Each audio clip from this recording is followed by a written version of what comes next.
Assalamualaikum warahmatullahi wabarakatuh.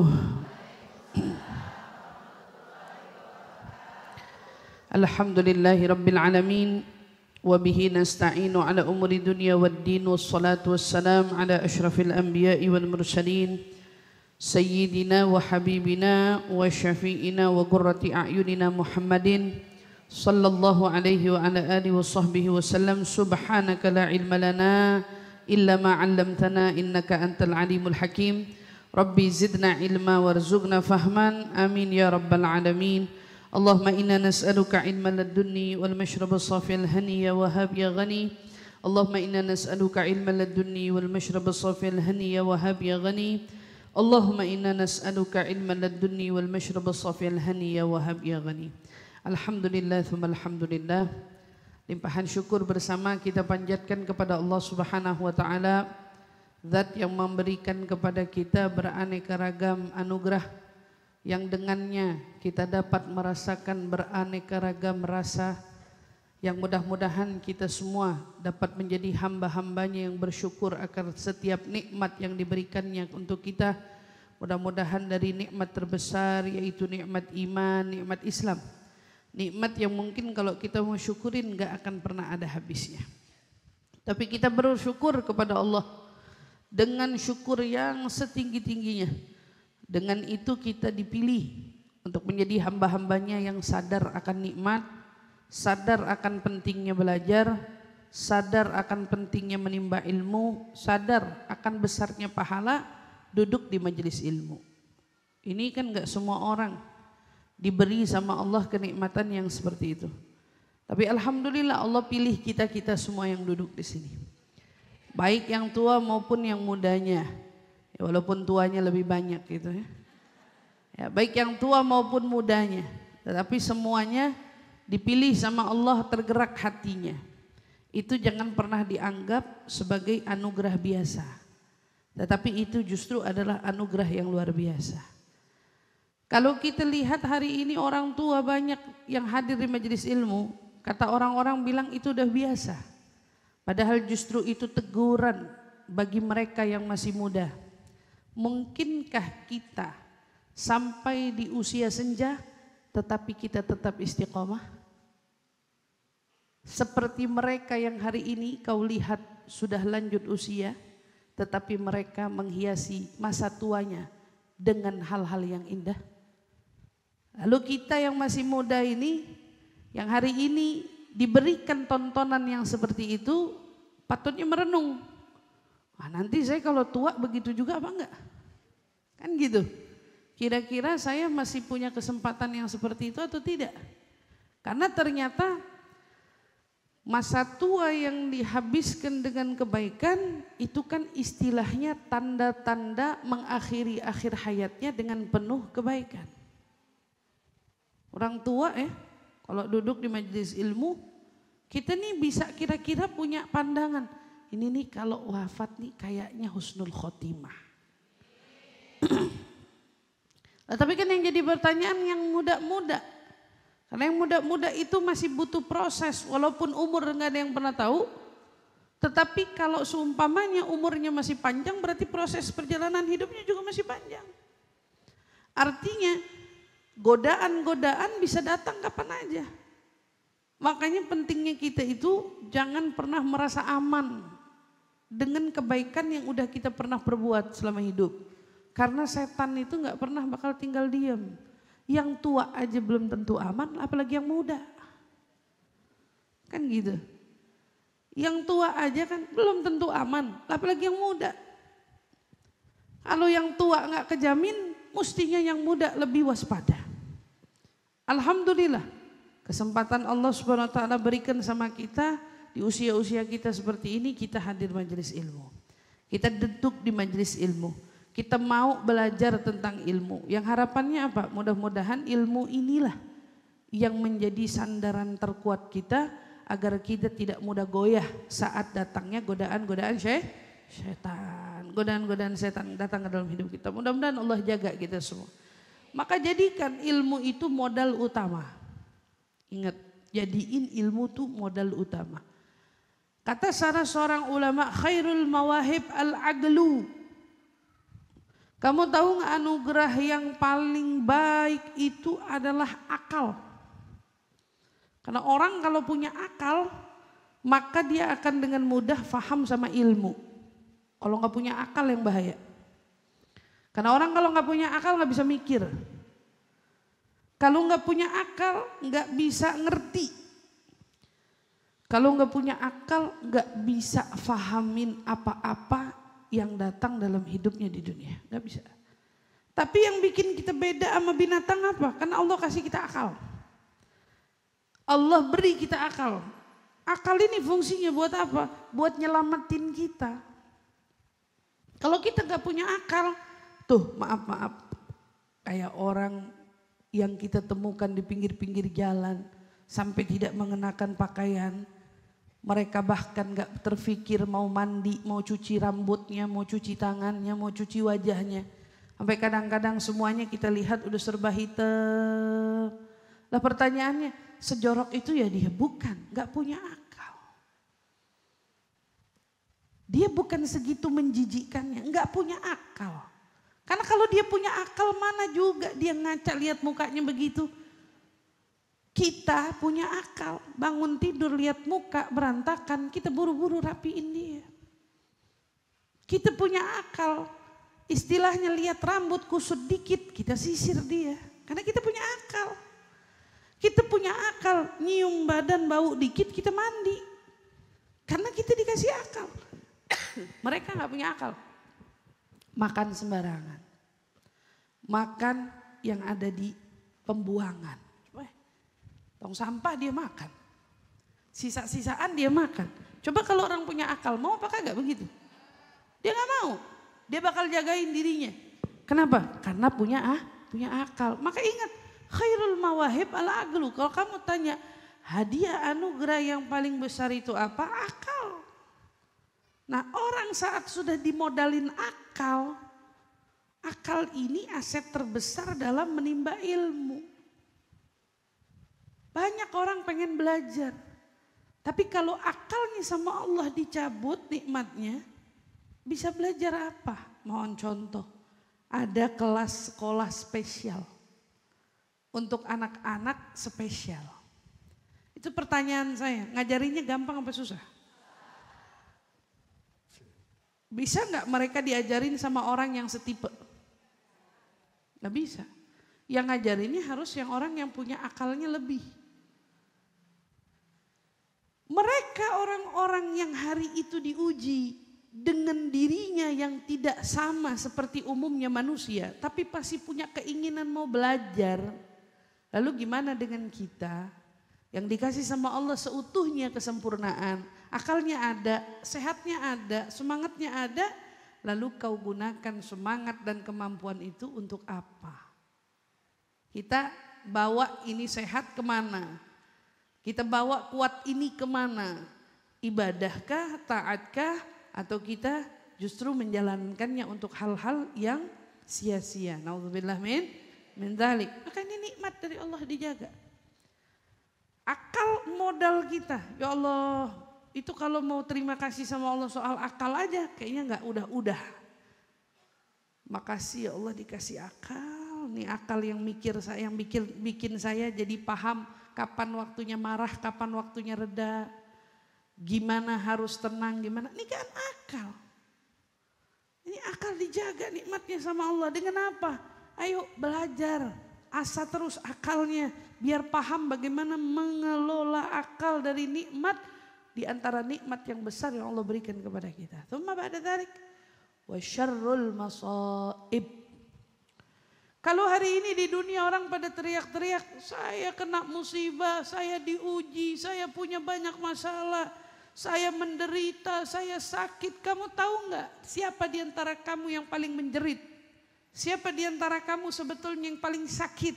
Kamu mau tahu nggak siapa di antara kamu yang paling berat diuji? Ketahuilah wasyarrul masaib al-jahlu. Musibah paling buruk itu bodoh. Kebodohan.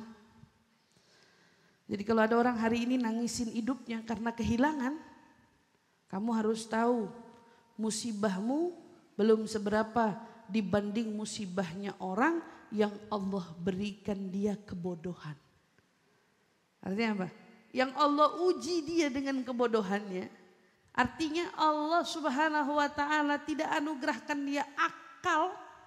Atau mungkin punya akal tapi akalnya gak dipakai. Berarti kan itu kebalikannya orang apa? Orang pinter ya? Bodoh. Dikasih akal tapi gak dipakai. Walau dipakai buat nuntut ilmu atau dipakai untuk hal yang manfaat. Akalnya gak digenahin untuk mencari hal-hal yang berguna. Itu diingatin. Hati-hati. Karena kebodohan itu musibah terbesar.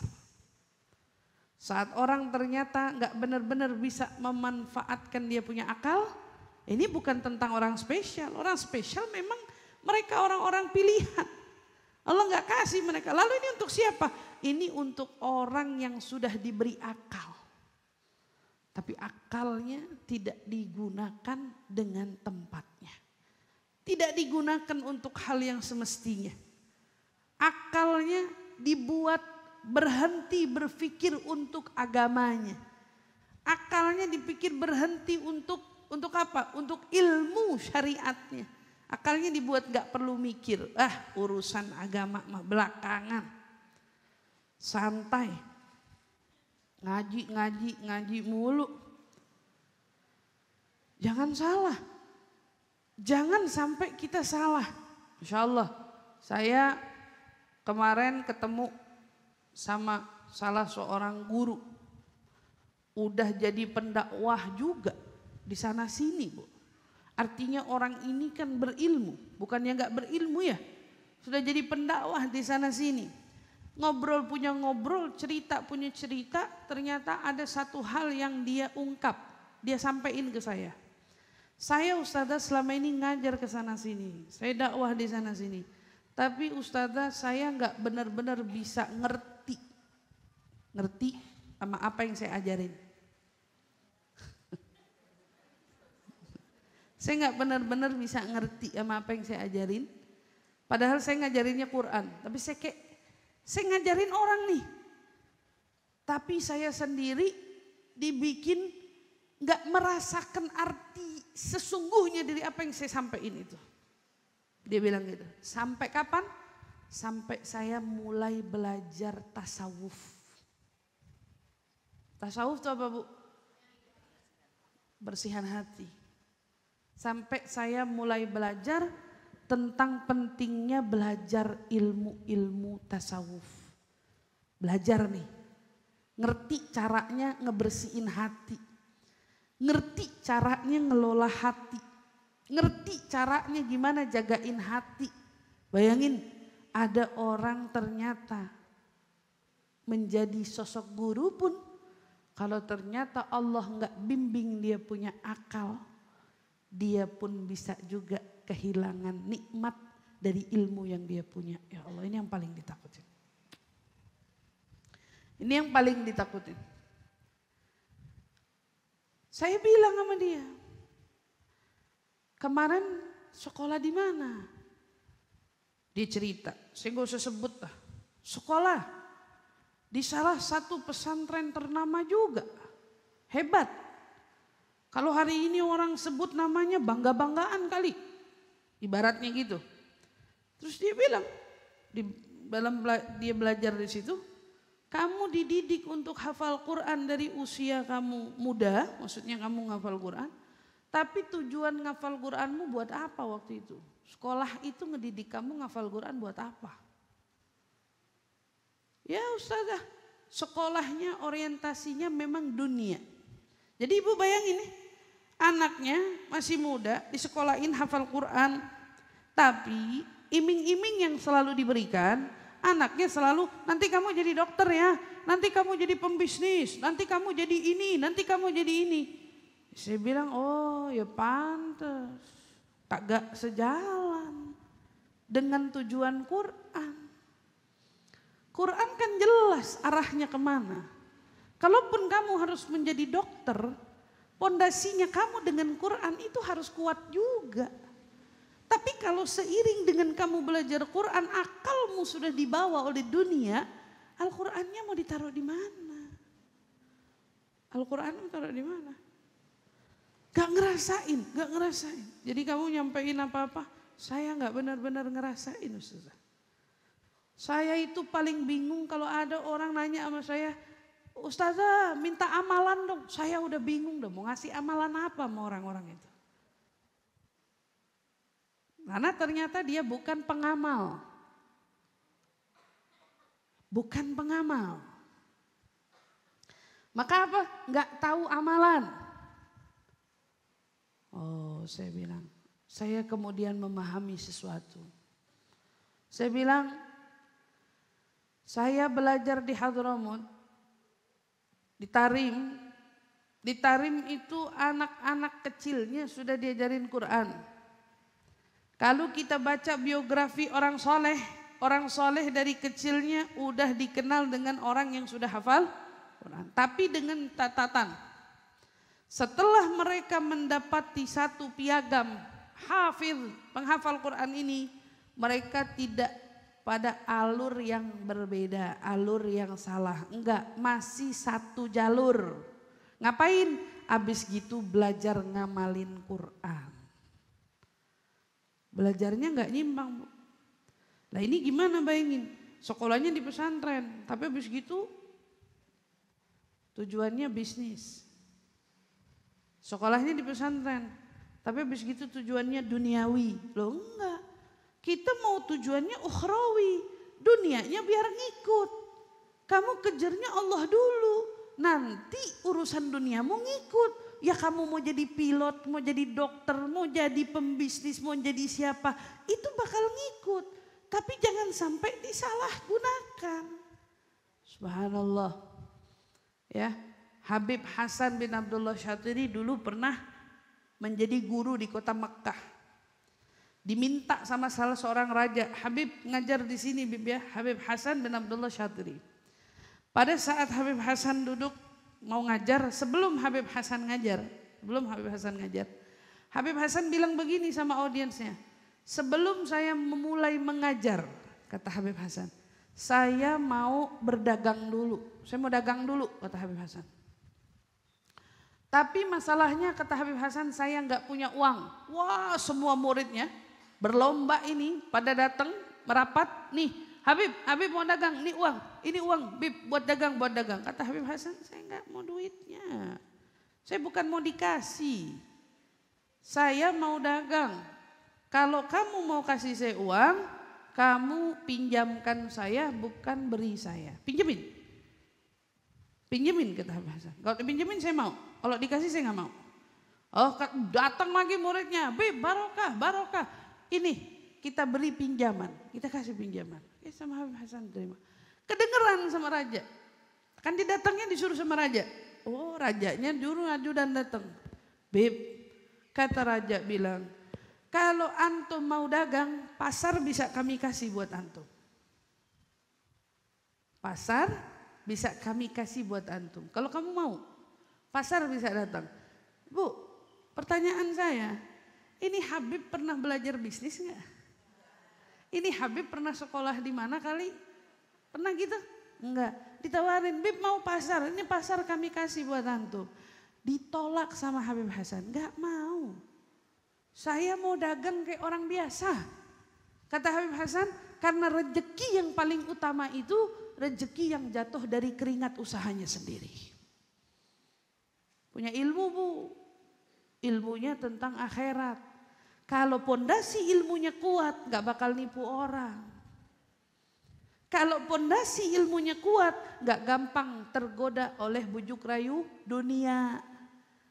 Kalau pondasi ilmunya benar, mau didatengin dunia sebanyak apapun juga gak tergoda. Nah, kenapa dengan keadaan hari ini nas'alullah salam wal afiyah, belajar kadang-kadang, tapi ternyata ujung dari belajar nggak sama nih. Yang satu mau kemana? Lah pondasinya waktu kemarin udah kuat atau belum? Pertanyaannya, mau ngebawa agama ilmu yang udah kamu dapat waktu kecil ke arah mana? Semua ditanya, kesian akalnya. Kesian akalnya, karena ternyata banyak orang hari ini akalnya diisi dengan hafalan, tetapi tidak ada amalan. Gak ada amalan. Hafalan mah banyak, amalan mah kagak. Hafalan mah penuh, amalan gak ada.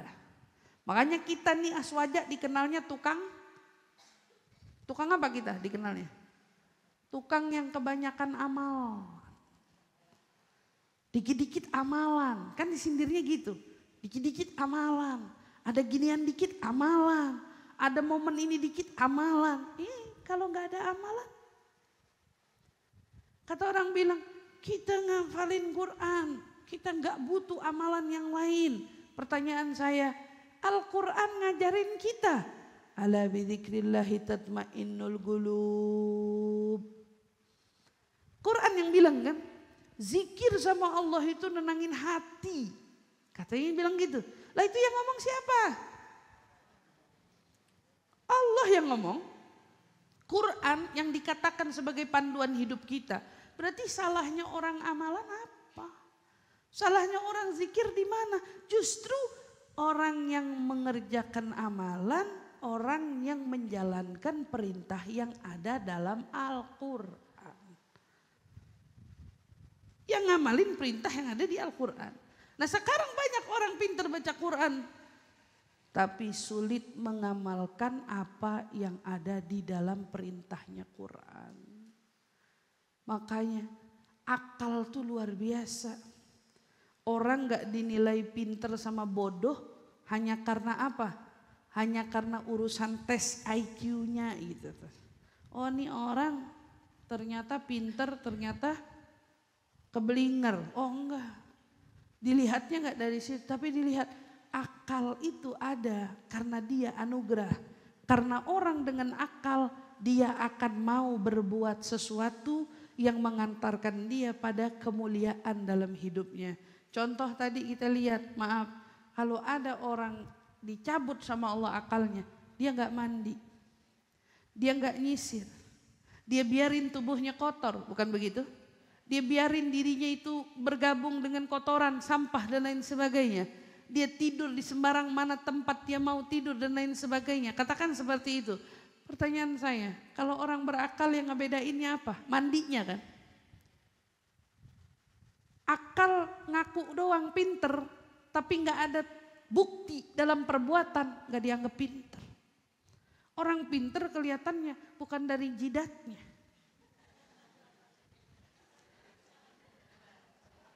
Orang pinter itu dilihat dari perbuatannya. Orang pinter dilihat dari perbuatannya. Orang bodoh pun terlihat dari perbuatannya. Jadi hari ini orang yang mensyukuri nikmat anugerah akal, mereka adalah orang yang mengamalkan ilmu ajaran yang diajarkan kepada akalnya. Saat dia ngamalin ilmunya, baru dianggap cerdas ini orang. Tapi di saat dia mengabaikan ilmunya, mengabaikan nasihat-nasihat yang pernah didengarkan di telinganya, dia ngabain kebenaran-kebenaran yang ada di sekitar. Apa yang terjadi? Maka ini terlihat orang yang tidak beramal, artinya orang yang sama dengan bodoh. Bodoh, enggak jalan dia punya akal. Jadi sekarang kita belajar, kita nuntut ilmu, kita mau belajar untuk menjadi pribadi yang lebih baik di dalam mendekatkan diri kita kepada Allah dan Rasul. Poinnya apa Bu? Amalin ilmu. Amalin ilmu. Karena yang bikin kita berakal dan bersyukur atas nikmatnya akal adalah dengan mengamalkan ilmu. Tetapi yang bikin kita tertinggal jauh, bahkan terbilang orang-orang yang bodoh, yang tertimpa musibah, mereka orang-orang yang dijauhkan dirinya dari beramal. Dijauhkan dirinya dari mengamalkan ilmu. Nasallallahu alaihi wasallam. Jadi kalau dibilang syarrul masaib, musibah yang paling buruk itu adalah kebodohan. Maksudnya begini nih Bu. Ada orang sudah paham tapi milihnya meninggalkan pahamnya tersebut. Ada orang ngerti tapi milih cenderung mengabaikan yang dia fahami tersebut. Ada orang akalnya waras, ngerti yang namanya kuman itu bahaya, ngerti yang namanya kotor itu nggak baik, tapi dia milihnya saya mau mandi seminggu sekali. Kira-kira orang ngomongnya apa itu? Jorok. Mau mandinya seminggu sekali aja. Habis makan dia nggak cuci tangan. Hah?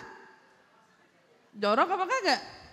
Kan banyak tuh biasanya yang habis makan cuman ngelapin doang di samping abayanya. Hah? Banyak yang kayak gitu perasaan saya. Iya, jadi habis makan, habis nyendok ya dia nggak sempat lagi cuci tangan, dia tinggal lap-lap aja di ujung-ujung abayanya. Banyak nggak? Ya kan ada ilmunya. Cuci tangan sebelum makan sunnah. Sunnah. Cuci tangan setelah makan sunnah juga. Tapi ada orang lupa cuci tangan sebelum makan. Yurithul faqra. Orang makan nggak cuci tangan, kata ulama mewariskan kemiskinan. Tapi kalau orang setelah makan nggak cuci tangan, kira-kira apa? Yurisul junun, itu mewariskan kegilaan. Tuh. Jadi ibu jangan bingung kalau hari ini banyak orang kayaknya kok ini orang berakal tapi kok akalnya nggak kepake. Gilanya itu bukan gila kayak orang yang kita lihat di luar mungkin, tetapi kegilaannya adalah ngerti ilmu tapi kagak dipakai. Yurisul junun.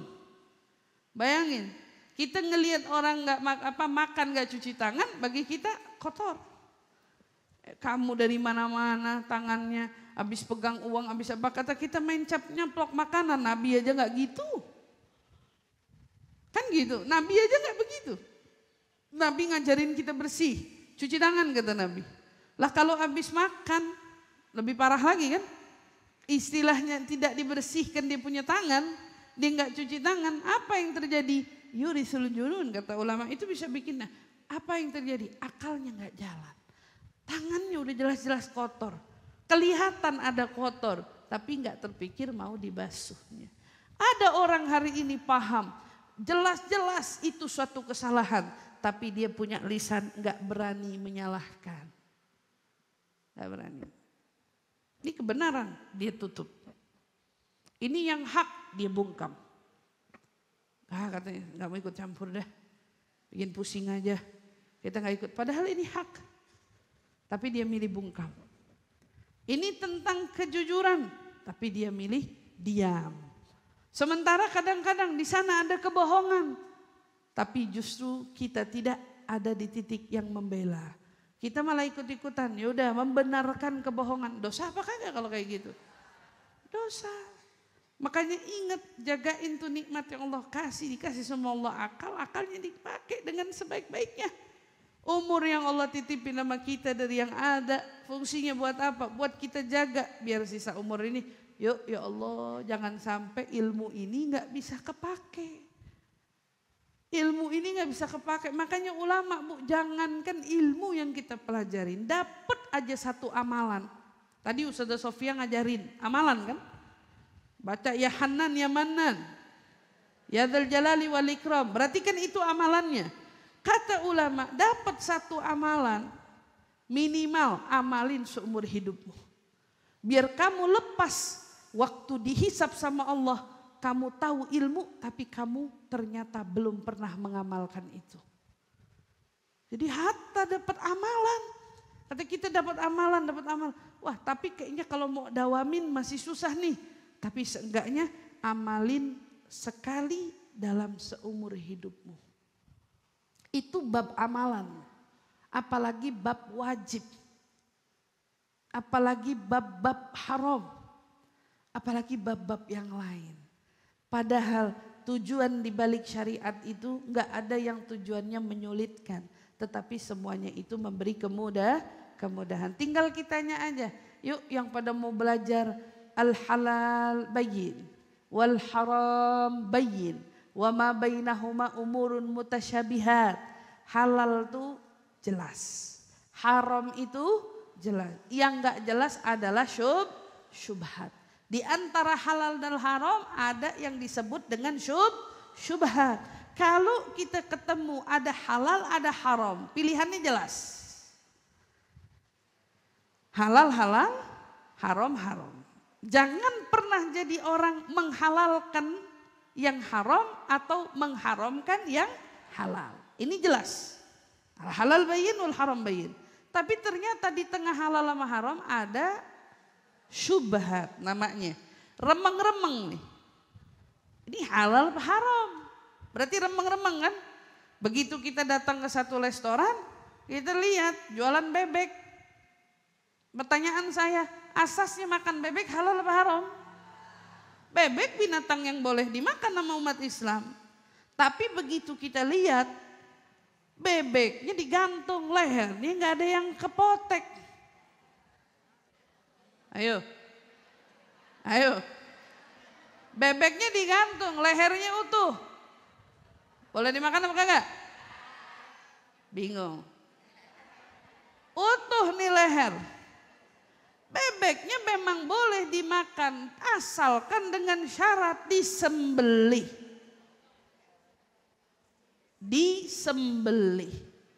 Sembelihnya dengan syariat kita. Ya, jelas berarti. Begitu kita masuk ke restoran nih, nggak jual yang aneh-aneh. Orang jualannya bebek. Tapi begitu kita lihat, bebeknya digantung, lehernya nggak putus. Lehernya nggak ada kelihatan sedikit pun sayatan sembelihan, nggak ada. Ini halal apa haram ya?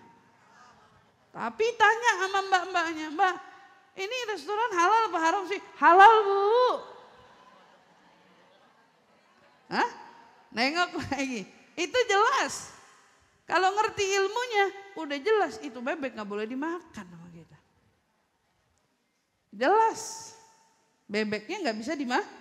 Itu haramnya nyata, walaupun wujudnya halal kelihatannya. Tapi itu bebek berubah wujudnya jadi bangke, karena tidak melalui proses sembelihan. Nah kalau yang haram jelas, ini masuk ke satu restoran. Kalau tadi kan wujudnya halal, tapi ternyata haram. Nah kalau sekarang wujudnya benar-benar masuk restoran, maaf jual B2, jual. Tapi kita terpisah kok.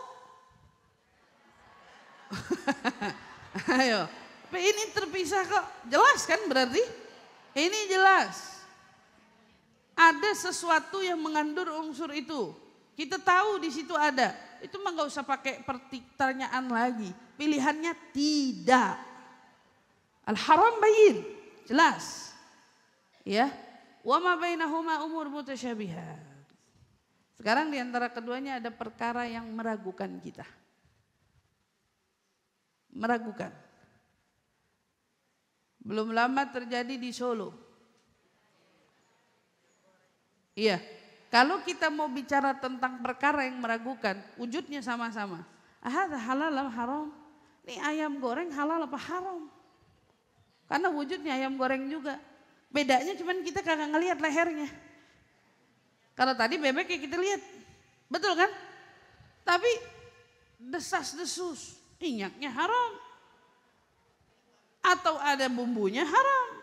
Tapi nggak jelas apaan tuh, nggak ngerti. Wa ma bainahuma umur mutasyabihat. Kita dibikin bingung yang mana jadi haramnya. Yang mana jadinya yang jelas. Datang ke restoran Chinese, masuk, ternyata dibilang ini halal. Begitu belum kelar nanyanya, sausnya gimana? Wa ma bainahuma umur mutasyabihat. Ada perkara-perkara wujudnya saus tapi ternyata nggak boleh dimakan sama kita. Di sono ada saus juga tapi boleh dimakan sama kita. Wa ma bainahuma umur mutasyabihat. Lalu kalau ada situasi kayak gini gimana? Gimana kalau ada situasi kayak gini? Maka pilihannya jauhi. Jauhi. Jangan pernah ada di tengah-tengah itu. Mabaina halal wal haram. Ini jadi ininya mah kita halal, ininya halal. Ininya doang kagak, jauhin. Ya udahlah, ada yang kagak jelas di sini, jauhin. Ini mie-nya halal, ininya halal, itunya halal, tapi ternyata kok pakai ada yang dijual kagak halal, jauhin. Hadza huwal Islam. Manfaatnya buat apa? Syariat itu ngeharamin kamu makan daging yang nggak disembelih itu kenapa? Kita belajar nggak sih kenapa proses sembelihan itu jadi syariat kita? Kenapa kambing yang habis disembelih, dikulitin? Pertanyaan saya, waktu dikulitin leher sama buntut mana yang di bawah? Kan digantung. Yang di bawah apa? Saya mau tanya. Kepala apa buntut? Kamu tahu nggak kenapa? Karena mau buang darahnya. Biar bersih proses makan dagingnya. Jelas. Sembelih itu ada syariatnya buat kesehatan kita. Bukan buat nyulitin kita. Jadi kalau orang mikirnya ribet amat. Ribet bagi yang kagak paham. Bagi yang paham, mana ada ribet, apalagi udah tahu manfaatnya. Mana ada hal-hal yang kayak gitu ribet. Ya Allah, saya kadang-kadang kalau belajar tentang apa yang dimakan oleh mereka dari apa yang dilarang sama Allah, kadang kita nggak habis pikir darahnya pun dimakan. Gimana? Gimana nggak mau bersyukur sama Allah atas nikmat Allah jagain kita jadi orang Islam? Sudah jelas-jelas yang disebut darah itu kotor. Tapi gimana bisa darah itu dimakan? Apa yang bikin beda? Al-aglu. Akal. Maka syukuri nikmat yang Allah kasih sama kita. Lalu kemudian berusahalah selalu memohon keistiqomahan dalam kita. Menuntut ilmu agar kita bisa mengamalkan ilmu yang kita dapat. Makanya Bu, pesan saya cuma satu, jangan pernah tinggalin doa. Yang Nabi ajarin sama kita, memohon doa minta ilmu manfaat. Ya, doa Nabi apa? Allahumma inna nas'aluka ilman wa qalban wa rizqan wa amalan mutaqabbala. Ya udah. Ringan. Tapi doa itu butuh kita amalkan. Ya Rabb, ilmu nafi'an, ilmu nafi'. Karena punya ilmu aja gak ada amal, buat apa? Punya ilmu tapi gak bisa merasakan nikmatnya, buat apa? Tapi kita mau punya ilmu nafi'. Yang kita dengannya merasa, ya Allah terima kasih gitu ya. Terima kasih, kita jadi ngerti, kita jadi paham. Karena kalau saya nggak ngerti, nggak tahu jadinya apa. Kan gitu. Terima kasih Allah. Itu ilmu nafi'. Habis ilmu nafi', kita minta apa lagi? Wa qalban khasyi'ah. Ya Allah kasih hati yang khusyuk. Dalam sholat, dalam munajat, dalam ibadah, dalam menuntut ilmu. Hati khusyuk itu penting. Karena hati yang khusyuk adalah tandanya hati yang tunduk. Hati yang kemana-mana jauh dari khusyuk sama dengan hati yang gak ambil penting tentang kewajiban yang Allah wajibkan terhadap diri maupun yang Allah larang atasnya. Gak ada khusyuknya, gak ada. Ngerasain nikmatnya sholat, enggak. Ngerasain nikmatnya tilawah, enggak. Nauzubillah min dzalik. Contoh seperti orang yang ngeluh gitu cerita sama saya. Pada masa dia dulu belum kenal artinya amal gitu ya. Dia bilang, saya ngajarin tapi kayak saya gak ngerasain apa-apa. Tapi kita bisa ngerasain nikmatnya burdah, nikmatnya hadroh, nikmatnya sholawat. Itu nikmat Bu. Qalban khasyi'an. Wa rizqan wasi'an. Halal lagi mintanya. Kita minta rezeki yang luas yang halal. Enggak minta sedikit, mintanya banyak. Karena Allah Maha Kaya. Jadi kalau mau minta yang banyak mintanya. Entah dikasihnya berapa, berarti menurut Allah itu yang baik untukmu. Tapi waktu minta, yang baik. Wa rizqan wasi'an halalan thayyiban. Yang baik, yang bagus. Minta sama Allah. Entar dikasih, ya Rob minta tanah 10 hektar. Nanti ternyata sama Allah dikasih 100 meter. Alhamdulillah. Yang penting mintanya 10 hektar dulu. Dikasih 100, dikasih 1000, dikasih 10.000. Alhamdulillah. Ya Allah minta mobil paling mahal. Ntar dikasihnya sama Allah sepeda dulu. Alhamdulillah. Iya. Dikasih sepeda dulu. Alhamdulillah. Nanti naik jadi motor. Nanti naik lagi jadi mobil. Minta yang luas, yang banyak. Ya Allah minta dompet gak pernah kosong. Tiap kali mau ada isinya gitu. Itu kan yang paling penting. Ya Allah tambahin lagi, gak mau ATM digitnya sedikit. Minimal berapa digit? Kata Allah minta aja. Orang saya kaya. Kamu mau minta apaan aja silakan. Minta jangan sedikit. Makanya Nabi juga ngajarin warizqan wasi'an halalan. Halal lagi mintanya. Gak mau dari cara yang salah. Gak mau dari cara yang nipu, gak mau dari cara ngutang, gak mau dari cara yang salah, gak mau dari cara nyakitin orang, gak mau dari cara ngambil hak orang, gak mau. Tapi kita minta yang thayyib, halal, thayyib. Udah thayyib bagus. Kalau dikasih bagus. Ibaratnya nih jeruk banyak. Kalau bisa dapatnya yang paling manis, yang paling enak. Jangan ada busuknya, kan gitu. Maka dibilang minta yang thayyib, paling bagus, paling enak, paling manisnya. Minta sama Allah, itu maksudnya. Baru terakhir, minta apa? Wa amalan mutaqabbal. Amal soleh mutaqabbal. Kita minta amal soleh yang diterima. Karena dari sekian banyak amal kita, apa yang kita mau sombongin kalau ternyata amal kita belum tentu diterima.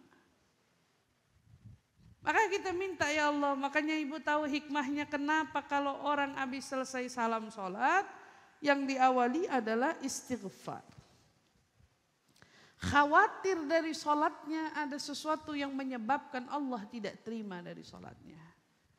Kemudian diiringi dengan doa, Rabbana taqabbal minna, innaka antas sami'ul alim, wa tub alaina, innaka antat tawwabuh.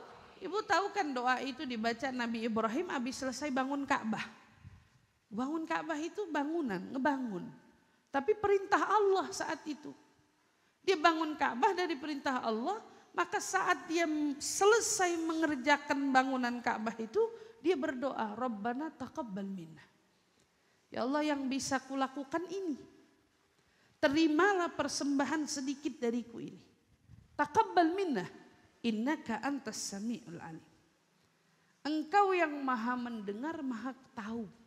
Artinya kalau kita lagi sholat kita baca Rabbana taqabbal minna innaka antas sami'ul alim. Engkau yang maha tahu seberapa effortnya saya sholat. Seberapa berjuangnya saya sholat. Seberapa berusahanya saya sholat. Antas sami' antal alim. Wa tub alaina innaka antat tawwabuh rahim. Tub ya Rabb.